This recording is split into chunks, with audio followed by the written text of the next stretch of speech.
Hello YouTube, Dave here again, back with another WWE Replica belt video. And this is a follow-up to my last video where I was fixing the paint on the Scratch Logo Attitude Era WWE Big Eagle Championship belt.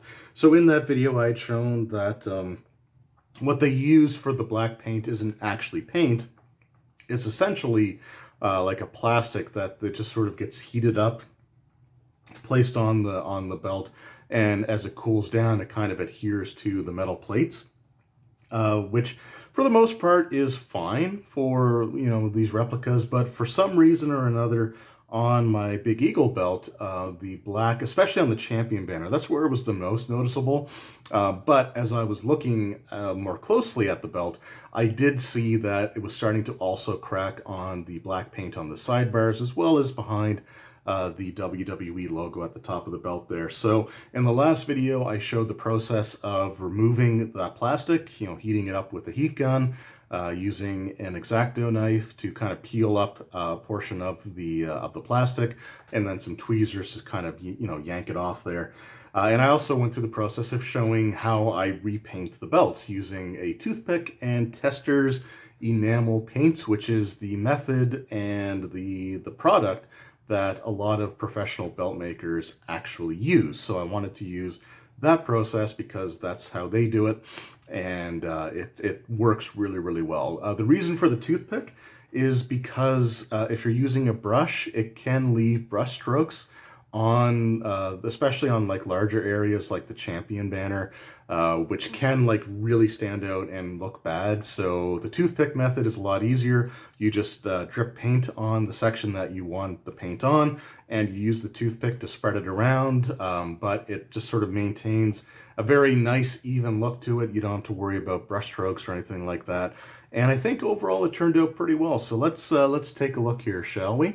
In 3, 2, 1, unnecessarily dramatic reveal. So here we go. At the end of the first video, I did have the sidebars painted in, as well as the area inside the O, the P, and the A, as well as the little gaps in between the sections of the lettering here. Now with the paint, one of the things that you really do have to do is let it dry properly. Especially for me as a lefty, because it's really easy for me to accidentally touch portions of the belt that have been painted, but the paint's not, fully dry yet. And that was an issue that I ran into several times when I was doing the Undisputed Championship. So the lesson that I learned is to do it in stages and make sure everything is nice and properly cured and dried, and you're not going to gum things up by being, like I said, a lefty that ends up accidentally touching parts of the belt. So let's take a look, like I said, at the final product here. So we got the champion banner. And there was actually, in the original video, the last video, when I was sort of taking off the plastic here, the X-Acto knife, it actually put a pretty noticeable scratch between the A and the M. And I was worried that that might reflect in the actual paint, but as you can see, looks pretty dang good there. So we got all of that area painted, and then finally the area behind the WWE logo. So that's the end result, and I'm, like I said, I'm really happy with the way that it turned out. And if you are into belt collecting and you're not happy with the way that the belts are, again, paint isn't the right term for it, because it's not really a paint, it is like a plastic that they put in. But if you're not happy with the way that it looks, hopefully that will be an example of the fact that it can be done, and it's definitely shouldn't be intimidating, because if I can do it, then you can do it probably a hell of a lot better than what I managed. But it's a lot of fun. Like, you do have to have patience, because you are using a toothpick to paint. Excuse me. You are using a toothpick to paint these entire large areas here. So you do have to be patient with it. But it's a lot of fun, and you do get this sense of like satisfaction from knowing that, like, you know, this is something that, you know, you did, right? And it looks good. It's an easy process. It's just a little bit of a time-consuming one, but the results, I hope at least that they speak for themselves. One of the things that I love when it comes to using paint instead of the plastic, because the way that the plastic sort of goes on, it can come pretty flush with the sides of the lettering, which if you were to run your finger over the stock version of the belt, there are times where you can almost barely feel any distinction between the background of the banner and the raised up lettering. But when you use paint, the distinction is much more noticeable. Like when you run your finger across, you can really feel how much just how much deeper the banner portion of itself feels. And I did go a little thick with the paint as well, so like but even still, like you can really feel how raised up the lettering, which is fantastic, right? It's just works really, really well, and it looks nice, and it feels great to have. Like, again, it just makes the etching feel so much better on the belts when you're using real genuine paint.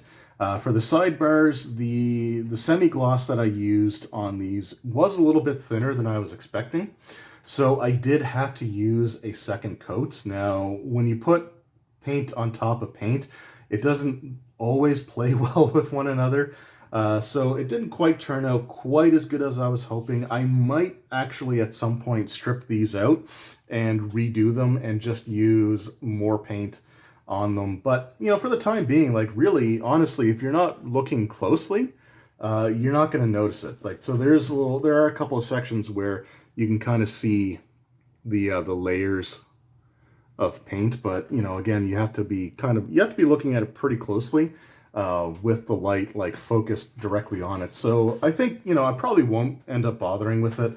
But it is one thing that I would do differently in the future, is I would just use a little bit more paint and make sure that there's a good amount in there so that you couldn't see the metal underneath, which is kind of what ended up happening. It wasn't too bad. Like, I don't think it really showed on camera, but if you were looking at it in person, you could just barely see the metal underneath, and you don't want that, right? So I ended up using a second coat, but you can also just use a little bit more paint, put it on a little thicker the first time around. So that's the only thing I would probably do differently, but otherwise, like I said, I'm really happy with the way that it turned out. It feels great. I think it looks good, and you know, I don't have to worry about it like getting that cracking appearance that you had with the plastic there. So this is going to hold up a lot better.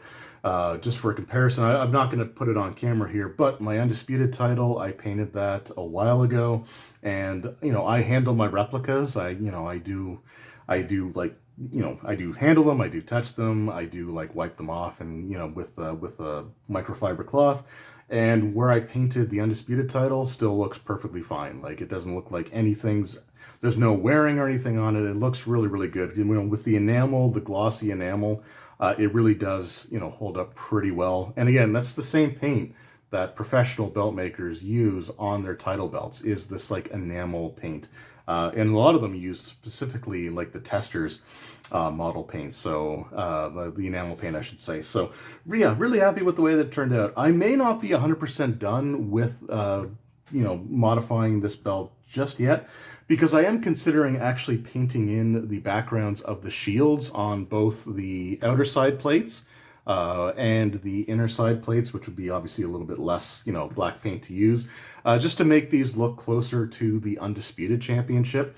Normally, the backgrounds of the shields would be like textured with a nugget texturing, but these ones don't have that. They're just flat etched, so they look kind of blank. I'm not committed to doing it 100% yet, but it is something that I very well may do in the near future. So if I do, I'll be sure to do an update video on that as well. But for now, I think it turned out pretty dang good. I'm happy with it, and it looks a lot better than it did before at the end of the day.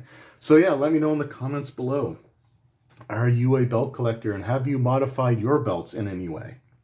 Are you someone that, you know, doesn't think that you should repaint belts, or you want to keep them as stock as possible? Or are you someone who enjoys customizing their championships the way that they, want them to look. And in my opinion, repainting the belt is no different than, restoning it with real cubic zirconia or Swarovski crystals, or replacing the straps, the faux leather straps from the shop, with actual like genuine leather. I don't think fixing the paint is any different than any of that.